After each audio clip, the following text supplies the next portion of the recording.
नमस्कार, मी डॉक्टर अक्षय दुरे, Veritas garden multi speciality हॉस्पिटलमध्ये होते, ते हृदयरोग कमी कार्यरत आहे. माझा संदेश हृदयरोग पेशंटसाठी हाच राहील की नॉर्मल डाएट व्यवस्थित असायला पाहिजे. अँटीऑक्सिडंट्सवाले फ्रूट्स जास्त घ्यायचे. त्यासोबतच नॉनव्हेज अवॉइड करता आलं तर बरं राहतं. त्यातल्या त्यात रेड मीट जे आहे ते आपल्या हृदयासाठी जास्त घातक राहतं. चिकन किंवा फिश हे चालू शकतं, पण at the same time fried गोष्टी जितक्या आपण घेऊ तेवढा हृदयाला त्याचा त्रास होईलच.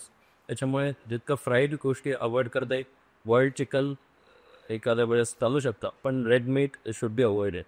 बाकी स्मोकिंग, अल्कोहोल हे अवॉइड करायला पाहिजे.